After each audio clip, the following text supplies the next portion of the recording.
What's up, guys? So Respawn finally dropped all the information on the next collection event, and if you haven't seen it yet, or maybe you've only seen bits and pieces, I'm going to go over everything you need to know about the next collection event in this one video. First off, there's been a lot of hearsay about what we were going to get for this collection event when it did come out. Were we going to get the Revenant rework, Valkyrie's heirloom skin, or were we going to finally see Horizon's heirloom? Horizon mains rejoice because she's finally getting her heirloom, but I'm curious to know how you guys feel about it, but we'll get to that in just a little bit. First off, let's talk about some of the major updates that are coming with this collection event because there's a lot of them. Let's just talk about the balance updates real quick. So the weapons and the crafter are going to be changing. We're finally going to get the Sentinel and the Alternator out, and they're going to be putting the Rampage and the R99 in. I'm kind of sad about that. I like the R99, but I'm happy to see the Rampage leave. It's probably my least favorite weapon in the game, and I love the Sentinel, so having it return to the floor is going to be great. The evac tower has had its spawn rate reduced, and the mobile respawn beacon is going to have a slightly increased spawn rate. All right, let's talk about the weapon updates because there's one major one in here that I think everybody's going to be excited about, and that's the Nemesis. When it first came out, it was super strong, and when the new season started, we didn't get any type of nerf, and I think everybody was a little surprised by that.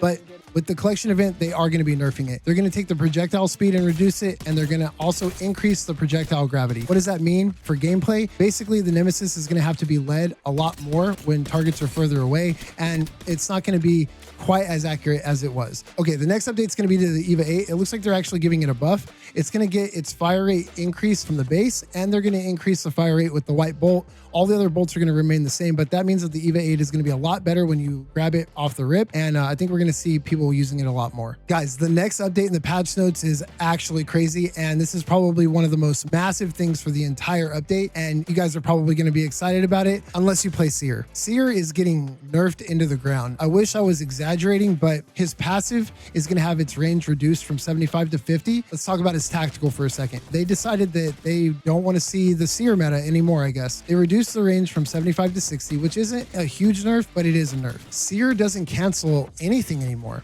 He doesn't cancel heals, he doesn't cancel revives, and he can't cancel respawn beacon interactions. His scan time is going to be reduced to 2.5 seconds. It used to be 8, almost down to 25% of what it was. Seer's ultimate also got nerfed.